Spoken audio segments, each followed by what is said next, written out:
Hello friends, welcome back to my YouTube channel. તો સ્વાગત છે તમારું મારા સત્સંગના વિડીયોમાં, જેમાં અત્યારે આપણા દશામાના વ્રત ચાલુ થઈ ગયા છે. તો આજે હું તમને મારા દશામાની વ્રત કથા સંભળાવીશ, જેને તમે ધ્યાનથી સાંભળજો. તો ચાલો આપણે સ્ટાર્ટ કરીએ. આ છે મારી વ્રત કથાની બુક, જેમાંથી હું આજે વ્રત કથા સંભળાવીશ તમને, જેમાં મારા સાસુ બી બેઠા છે મારી જોડે. તો ચાલો આપણે સ્ટાર્ટ કરીએ દશામાની કથા. તો બોલો દશા માત કી જય. ચલો દશામાની વ્રત કથા ચાલુ કરીએ આપણે. આ વ્રત અષાઢ વદ અમાસ અગર શ્રાવણ સુદ અમાસના દિવસે શરૂ થાય છે અને 10મા દિવસે પૂરું થાય છે. આ વ્રત કરનાર સવારે નાહી ધોઈને દશામાના નામનો દીવો કરી આ કથા સાંભળે. ઉપવાસ ન થાય તો એકટાણા થઈ શકે છે. એક ગામના નદીના કિનારે રાજાનો મહેલ આવેલો. રાણી રોજ ઝરૂખામાં બેસે અને કુદરતી સૌંદર્ય જુએ. એક દિવસે નદીમાં નહાવા ઘણી સ્ત્રીઓ આવી. આ બધી સ્ત્રીઓ શા માટે આવી છે તે જાણવા રાણીએ દાસીને પૂછ્યું. તો દાસી બોલી, આજે અષાઢ વદ અમાસના દિવસે આજે દિવાસાનો તહેવાર છે. આ સ્ત્રીઓ દશામાનું વ્રત કરે છે, તેથી નહાવા આવી છે. રાણી તો દોડીને કિનારે એક સ્ત્રી પાસે ગઈ અને બોલી, બહેન, મારે દશામાનું વ્રત કરવું છે. ભલી સ્ત્રી બોલી, સારી વાત છે. એ વ્રત કરવાથી સુખ સંપત્તિ સાંપડે અને કષ્ટ હોય તે દૂર થાય.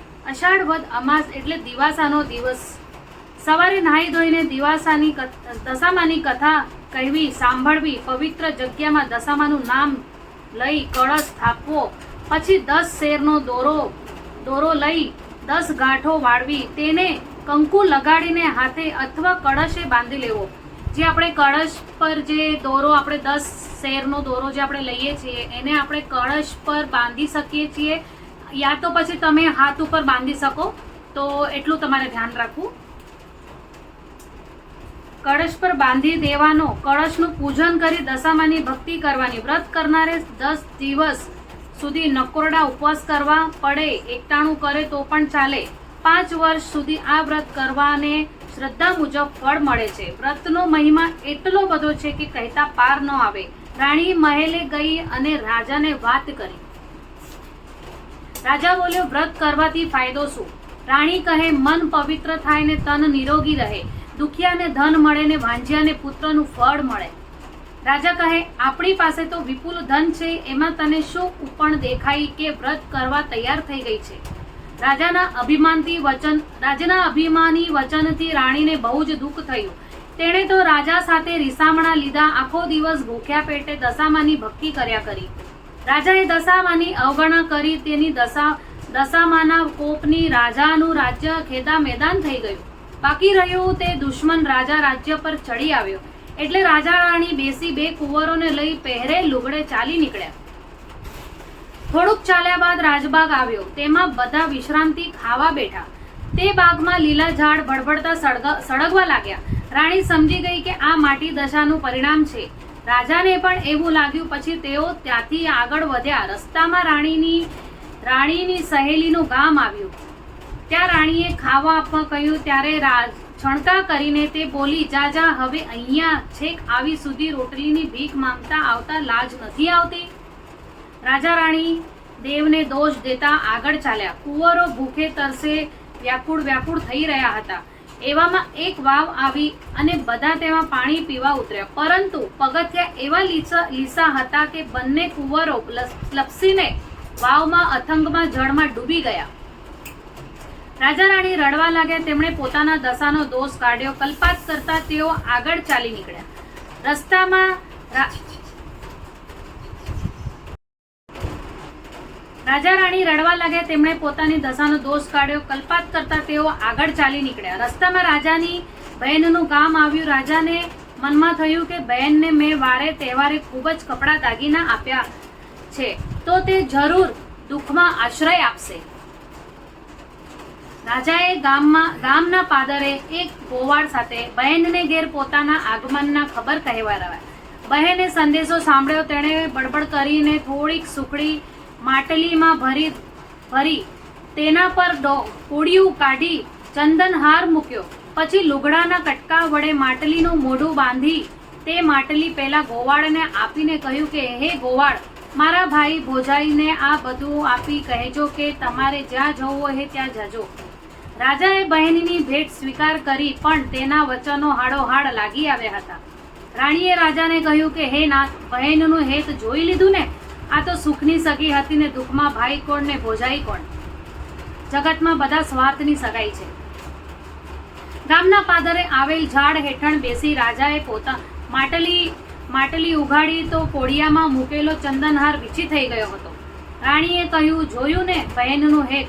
રાજાએ માટલી હલાવી કોડિયાને વીછી સાથે દૂર ફેંકી દીધું. માટલીમાં જોયું તો સુખડીના બદલે માટીના ઢેઢા હતા. રાજા સમજી ગયો કે બહેન કદી આવું હલકટપણું ન બતાવે, પરંતુ ભાગ્ય રૂઠ્યું છે તેથી મારી આવી દશા થઈ છે. આમ વિચારી રાજાએ હિંમતથી પેલું કોડિયું વીછી સાથે ઉપાડીને માટલી ઉપર બાંધી દીધું અને માટલીનું મોઢું બાંધીને તેણે ઝડપથી નીચે જમીનમાં દાટી દીધું. આગળ જતા તરબૂચની વાડી આવી એટલે રાણીએ વાડીના રખેવાળ પાસે એક તરબૂચ ખાવા માંગ્યું. રખેવાળે 2 તરબૂચ આપતા કહ્યું, બહેન, અત્યારે તરબૂચ ખાવાથી આખી રાત ઓડકાર આવશે, માટે સવારે ખાજો ને અને જ્યાં જવું હોય ત્યાં જજો.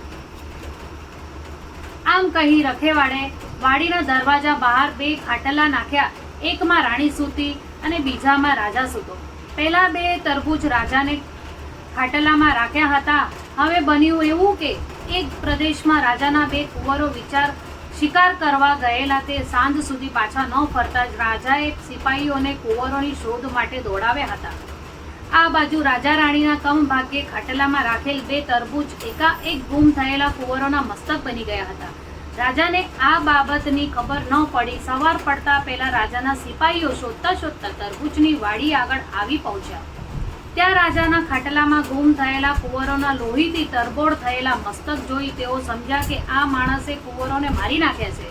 તેથી આપણે રાજાને પકડી લીધો. આ ધમાધલમાં રાજા રાણી જાગી ગયા એટલે તેમણે પણ બંદીવાન બનાવી બંનેને રાજા પાસે લઈ જઈ તરબૂચમાંથી બનેલા કુંવરોના મસ્તક બનાવી કહ્યું, મહારાજ, આ લોકોએ કુંવરોને મારી નાખ્યા છે.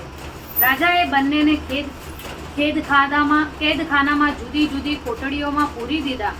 રાણીને ઘણીવાર મનમાં થયું કે મારા પતિએ દશામાની વ્રતની અવગણના કરી છે, તેથી જ કુટુંબના માથે દુઃખના ડુંગર તૂટી પડ્યા છે. માટે અષાઢ માસના દશામાનું વ્રત કરી માને રીઝવીશ.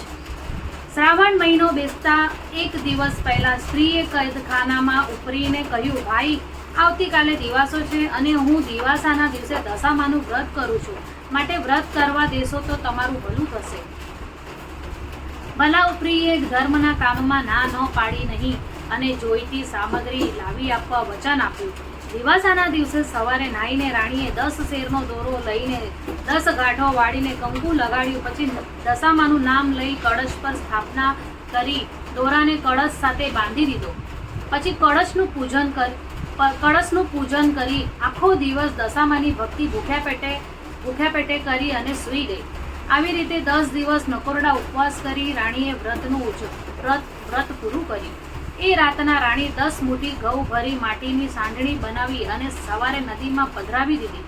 એ રાતના ત્યાં રાજાએ સ્વપ્નમાં દશામાં આવી કહ્યું, હે રાજા, તે કેદ કરેલી સ્ત્રી પુરુષ તમારા કુંવરો હત્યારા નથી, પણ દૂરના. એ રાતના ત્યાં રાજાને સ્વપ્નમાં દશામાએ આવીને કહ્યું, હે રાજા, તે કેદ કરેલા સ્ત્રી પુરુષ તારા કુંવરોના હત્યારા નથી, પણ દૂરના રાજા રાણી છે, માટે તેમને છોડી દે. તમારા કુંવરો જે શિકારે ગયા હતા તે તેના મોસાળમાં છે. તેઓ કાલે સવારે હેમખેમ તારા મહેલે આવી પહોંચશે. તે લોહી નીતરતા મસ્તકો જોયા હતા, તે માયાવી મસ્તકો હતા. શોક ન કરીશ. સ્વપ્ન પૂરું થયું ને રાજા તો જાગી ગયો. તેણે ઊંઘ આવી નહીં. સવાર પડતા જ તે ગુમ થયેલા 2 કુંવરો મારતે ઘોડે પહેલે આવી પહોંચ્યા. રાજા કુંવરને ભેટી પડ્યો ને આખા મહેલમાં આનંદ છવાઈ ગયો. પછી તે રાજાએ પેલા 2 બંદીવાન રાજા રાણીને માન સહિત મહેલે બોલાવી તેમણે આવકારી જમાડી કહ્યું, ક્ષમા કરજો, તમે નિર્દોષ છો. મારા કુંવરો જીવતા છે અને આખરે તે મહેલે આવી ગયા છે. મને લાગે છે કે કોઈ દેવીનો કોપ તમારા પર ઉતર્યો છે, તેથી તમારી દુર્દશા થઈ છે. હવે દશા પલટાઈ છે એવું લાગતા રાજા રાણી પાછા ફરતા પોતાના રાજ્ય તરફ નીકળી પડ્યા. રસ્તામાં રાજાની બહેનનું ગામનું પાદર આવ્યું. એટલે રાજાએ અગાઉ ઝાડ નીચે દાટી દીધેલી માટલી કાઢી અને મોઢે બાંધેલું લુગડું છોડ્યું તો માટલીમાં સુખડી ભરેલી હતી. તે બંને ખાધી પછી રાણીએ કહ્યું, નાથ, હવે આપણી વેળા વળી છે, માટે ધીમે ધીમે સર્વ સારા વાલા થશે. આગળ જતા પેલી વાવ આવતી વખતે દશામાએ વાવમાં બંને કુંવરોને અદ્રશ્ય રીતે ઉઠાવી લીધા હતા. તે રાજા રાણીના પાછા સોંપવા દશામાં ડોસી બની કુંવરોને આંગળી વડે વળગાડી રાજા રાણી પાસે આવી કહેવા લાગ્યા, હે વટે માર્ગુઓ, આ કોઈ રૂપાળા કુંવરો છોકરાઓ ભૂલા પડ્યા છે, તો તમે તેમને લઈ જાઓ. રાજા રાણી પોતાના કુંવરોને ઓળખી ગયા, પરંતુ ચતુર રાણી દશામાને ઓળખી ગઈ. દશામાએ કહ્યું, તારા પતિએ મારા વ્રતની અવગણના કરી છે, તેથી તમારી માટી દશા બેટી હતી. મારા વ્રતનું તમને પારખું થઈ ગયું છે, એટલે તમે મારા વ્રતનો મહિમા સર્વને સમજાવજો. વ્રત કરનાર જરૂર સુખી થશે. રાજા રાણીએ અને કુંવરોને દશામાને નમન કર્યું અને તે આશીર્વાદ આપીને અંતર ધ્યાન થઈ ગયા. આગળ ચાલતા રાણીની સહેલીનું ગામ આવ્યું તો સહેલીના બધાને આવકાર આપ્યો અને થોડા દિવસ પોતાના ઘેર રોકાઈ જવા ભાવપૂર્વક કહ્યું. રાણી બોલી, બહેન, હવે અમારી દશા સુધરી ગઈ છે. ખરાબ દશા હતી ત્યારે તે મને ભિખારણ કહી હતી, માટે બહેન, તારે ત્યાં અમે કંગાળ શોભીએ નહીં. ત્યાંથી નીકળી બધા રાજબાગ આગળ આવ્યા તો બાગમાં બધા ઝાડ સુકાઈ ગયેલા હતા. ઠેર ઠેર સુકાઈને ભરી પડેલા પાંદડાના ઢગલા પડ્યા હતા. પણ બધા બાગમાં દાખલ થઈ તે સાથે જ બાગ લીલાછમ બની ગયા. આ જોઈ રાણીએ રાજાને કહ્યું, જોયું ને, આપણી દશા ફરી છે, એટલે આપણે જ્યાં જઈએ છીએ ત્યાં વધાવી લેવામાં આવે છે. માળીએ આખા ગામમાં સમાચાર ફેલાવ્યા એટલે પ્રજામાં હર્ષ વાપી ગયો. બધા બાગ આગળ આવ્યા. દુશ્મન રાજા જેણે આ રાજાનું રાજ્ય પચાવી પાડ્યું હતું, તે રાજા આ રાજ્યનો કબજો લીધા પછી બહુ હેરાન થઈ ગયો હતો. તેથી તે આ અસલ રાજાને રાજ્ય પાછું સોંપવા માટે માંગતો હતો. તે પણ ખબર મળતા રસાલ સાથે રાજબાગ આવ્યા અને પોતાની ભૂલ કબૂલ કરી રાજાને તેનું રાજ્ય સંભાળી લેવા કહ્યું. લોકોએ હર્ષનાદ રાજાની વિનંતી સ્વીકાર કરી લીધી. પછી રાજા રાણી અને કુંવરો વાંચતે ગાજતે મહેલે ગયા અને અસલ રાજાએ બધો વહીવટ સંભાળી લીધો. દશામાના પ્રતાપથી રાજા રાણી પાછા સુખમાં રહેવા લાગ્યા.